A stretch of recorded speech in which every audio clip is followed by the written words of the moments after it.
So hi everyone, welcome to this Spot and Forward on Sustainable Finance, a platform hosted by the Luxembourg Financial Market Association.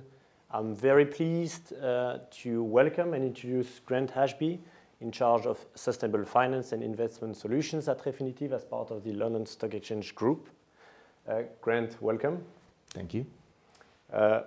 Needless to say that sustainability is one of the most pressing topics of the moment, and of course capital markets has probably a key role to play with regards to the enormous investments that transition will need and will require. So in that context, I would be very interested to know your view, what is your definition of ESG and how those new elements would be integrated into the investment process so far. Firstly, thanks for the introduction and thanks for having REFINITIV here today. So, like you said, I think first things first, let's introduce what is ESG. So it's a term coined back in the late 1990s in the way of trying to frame the triple bottom line. So people, planet, profits, and really it was a kind of a non-financial directive to incorporate environmental, social, and governance risks into traditional financial risks. And so what that means is, for the environmental perspective, it's looking at the impact of emissions, of resource use, of pollution. For social, it's trying to take into account product responsibility, human rights, diversity. And then from a governance perspective, which arguably is the most important for FX specifically, it's looking at management, it's looking at corporate social responsibility, it's looking at what controls does a company have in place in order to keep the business on track in terms of all three of those P's. In terms of where it fits within the investment process, it's very much still a developing space, but at the moment we think about it maybe in the kind of the pre-investment and then the post-investment process. So on the pre-investment, it's about portfolio selection, portfolio monitoring, it's about screening. Specifically, if we think about some examples, it's screening kind of best in class or screening out the worst in class. So that might be incorporating certain policies that you have in terms of not wanting to work with counterparties, maybe not trade with banks, trade with financial institutions that are financing fossil fuels or financing tobacco or financing other maybe controversial topics. And then how do you incorporate that? So how do you use data, which is where REFINITIV really fits into this place? How do you take data and then align it with your own priorities? And then from a post-investment perspective, how do you ensure kind of compliance and monitoring? And then, as we've seen, particularly in the last few years, both on a voluntary basis and now from a regulatory perspective, how do you ensure that you're reporting not only to your clients or other stakeholders, but also to the regulators to demonstrate that you've really incorporated sustainability and ESG into your investment process? So it's a very big topic. Hopefully I answered that, but Yeah, perfectly clear. And I know that when talking about investments, the derivatives are clearly at the core element of financial markets, and they are stimulating a lot of debates around the role they could play in financing this transition. So I would be kind of interested in understanding a bit better why have forex transactions and products compared to the other instruments like bonds, equities, and funds have been a bit slower at integrating ESG components? It's a good question. I think, look, we're on a sustainability journey, so I think we have to take this step by step. And I think the most straightforward, and it's certainly not straightforward, but the most straightforward to try and measure and quantify is to look at a corporate's capital structure and to say, okay, well, they're made up of this amount of debt, this amount of equity. If you're invested in this corporate, you can take responsibility for X proportion of the overall company's contribution. So I think equity and debt were the first ones, the ways that we could look at that. There are certain data gaps, certain data challenges that are kind of widely known. There's an issue of standardization. I'm sure we'll talk about the growing number of frameworks that we see globally, and ideally the convergence that we'd like to see. But that's why I think kind of equity and debt with a focus. Obviously that then can become aggregated to the fund level, and how we can take that bottoms-up approach. But for FX and derivatives more broadly, firstly, I think there was a debate about,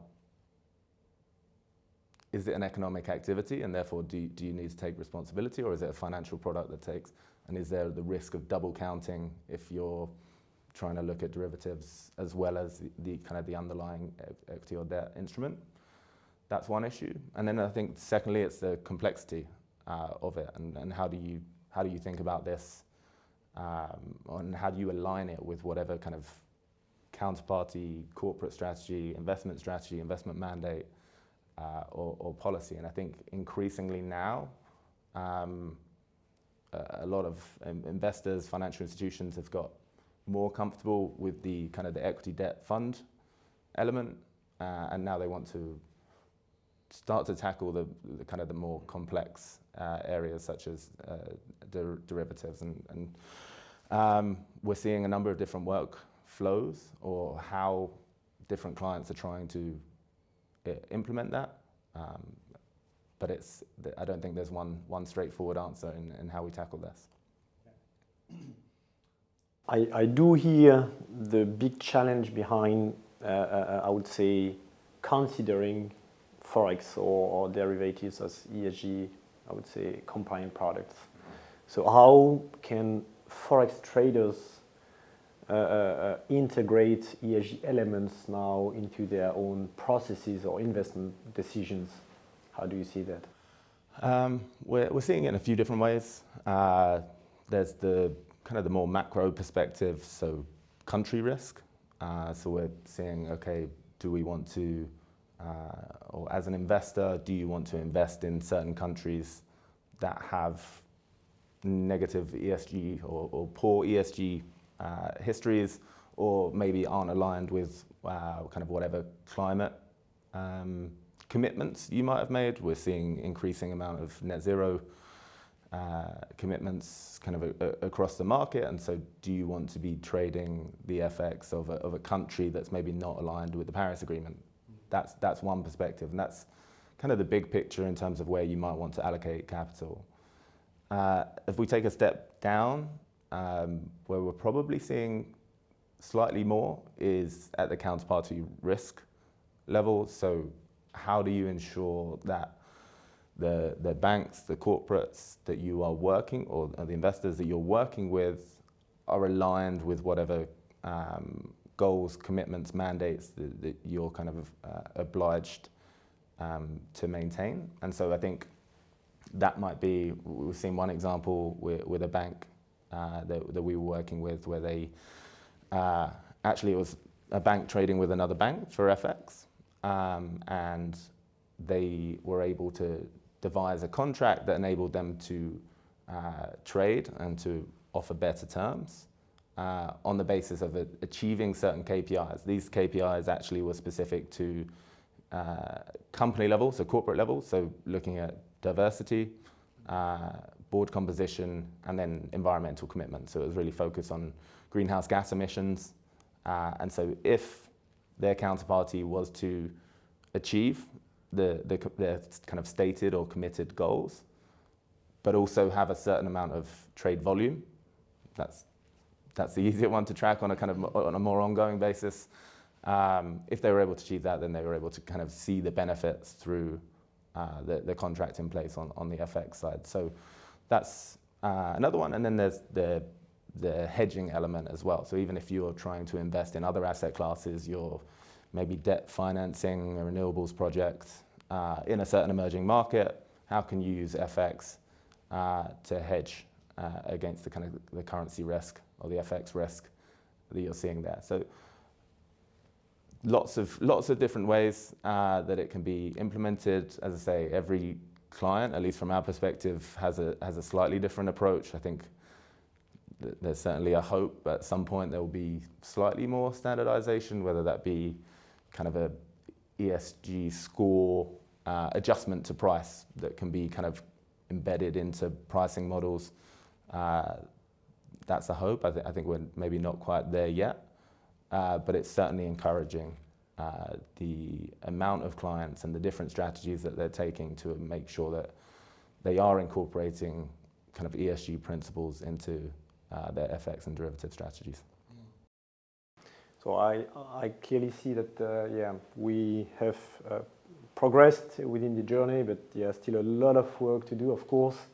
And I know that like when we are manufacturing products, the use of derivatives is like clearly or strongly scrutinized now when used by financial market participants, of course, especially in the context of these huge regulatory agenda in the field of sustainable finance.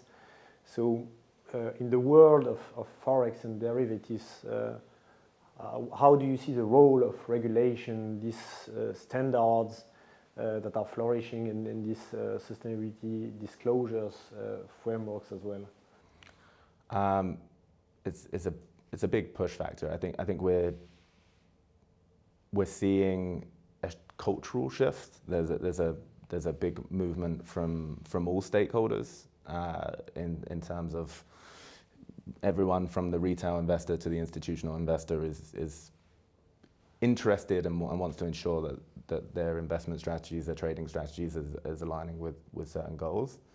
Having said that, nothing drives action quite like a regulation, and the fact that we're seeing regulation kind of across the corporate space with things like the CSRD, so the Corporate Sustainability Reporting Directive, so that will encourage corporates to disclose material kind of KPIs and metrics aligned with their ESG performance.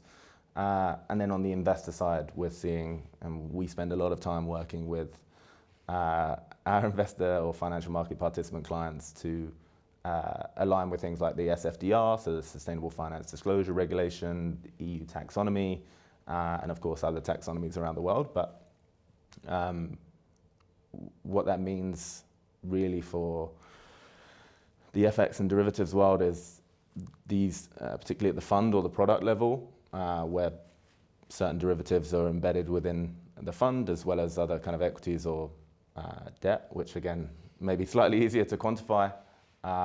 It's necessary that, particularly if you want to do things like classify as Article 8 or Article 9, so to be able to declare at the fund level that you are driven by sustainability objectives specifically, or that you've incorporated it into your investment process, you really need to demonstrate that, and to demonstrate that transparently.